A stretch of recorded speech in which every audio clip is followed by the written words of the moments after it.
Today's topic is integration by parts. At first, we have to know the cause of using integration by parts rule.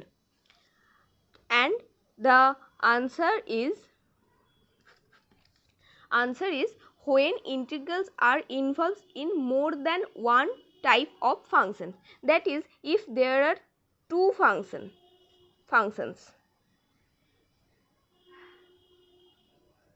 Then the rule is integration u v dx. Here u and v both are the function of x. Is u integration v dx minus integration derivative of u integration v dx whole integration dx. Okay, here u is the first function and v is the second function.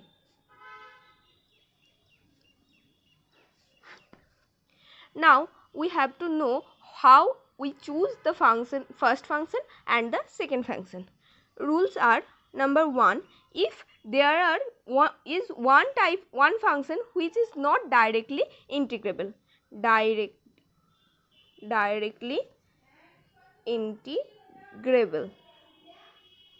Not directly integrable. If in the function u v dx u is not directly integrable, then we have to choose u as a first function, okay, and v as a second function.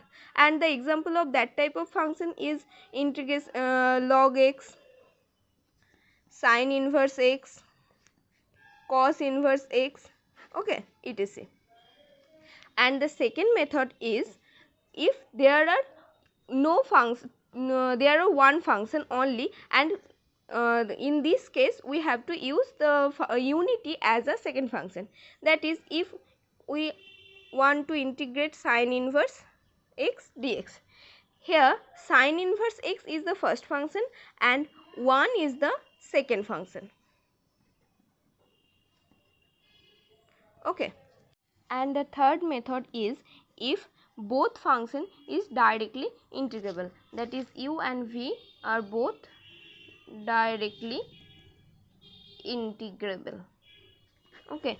In this case, the first function is chosen in such way that the derivative of first function thus obtained under integral sign is easily integrable. That is, d dx of u integration v dx, and this is we can easily solve this, okay.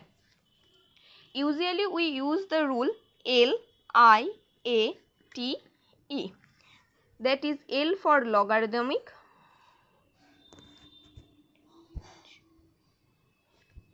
I for inverse,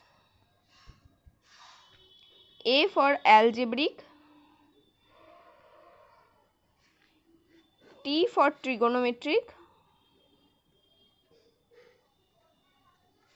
and E for exponential, okay. That is, if there are two functions, that is logarithmic and inverse. In this case, logarithmic will be the first function and inverse will be second function. That in this way, if there is two function, one is inverse and other is exponential, then inverse is the first function and exponential will be the second function, okay. Discuss some formulas in the next lecture, and there are some example of integration which is solved using the integration by parts rule in my previous video. If you want, then go and check it out.